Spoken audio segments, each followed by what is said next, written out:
Good morning. Happy Friday to you. The August long weekend is officially here, and as many British Columbians hit the road for a getaway, ICBC has a warning for drivers. The corporation says on average 5 people are killed and 530 others are injured in crashes over the BC day-long weekend.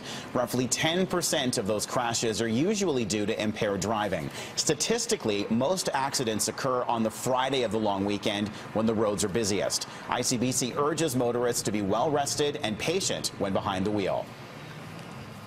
We're also asking that drivers, of course, watch for motorcycles on the roads. As I said, there tend to be a lot more of them on the roads in the summertime. Especially watch for them at intersections. That's where most of the collisions occur. Well, this weekend is going to be one of the busiest of the entire year in downtown Vancouver.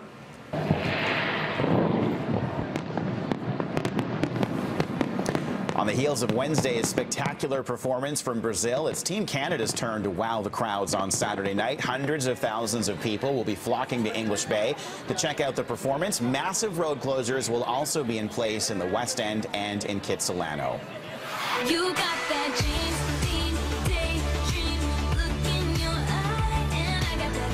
Also on Saturday night, one of the biggest concerts of the year, Taylor Swift is set to perform at BC Place in front of thousands of fans from right across the province. And the 37th annual Pride Parade is set to take over downtown Vancouver on Sunday. More than 500,000 people expected to line the streets to check out all the colorful entries. The parade gets underway Sunday at noon at Robson and Thurlow, winds its way down Denman Street and wraps up at Pacific and Jervis. Now, the Davie Street Block Party is set to take over the West End tonight. Davie will be closed from Burrard to Jervis starting at 3 p.m. and the party goes from 6 o'clock until midnight. This year, the event won't have fencing for the beer garden. Taking the shackles off a little bit, some of the requirements around, regulating, alcohol, and just, understanding that people are going to, treat each other with respect and act, act like it's a party, not a free-for-all.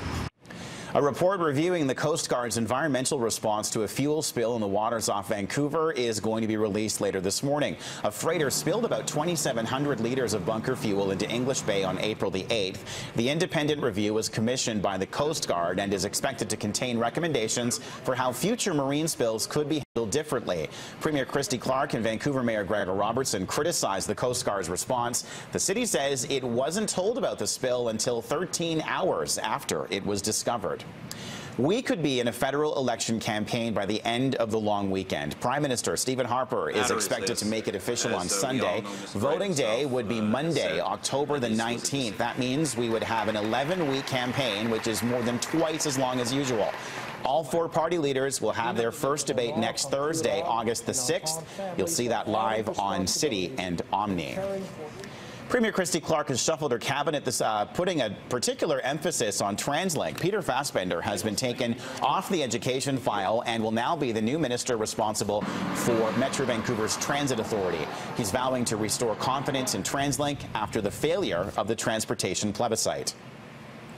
We need to restore confidence in Translink management and in their fiscal management. That is going to be my goal, is to work with the Metro mayors, to work with the Translink board and management to make sure that we build the confidence and meet the needs of the region moving forward. By the way, Minister Fassbender will be live here on BT at 7:40 this morning. Well, taking the Poorman Bridge is soon going to cost you more. Tolls for passenger vehicles, including pickup trucks and SUVs, will increase to $3.15 each way as of August the 15th. Big trucks will pay 45 cents more, with each crossing now costing $9.45. TI Corp, the company that runs the bridge, says traffic on the span is up 5% from last year. Well, I understand that no one wants to see increases in the toll. However, at TI Corp, we have a mandate and a responsibility to pay back the costs associated with the project, and we are on track to do that by 2050.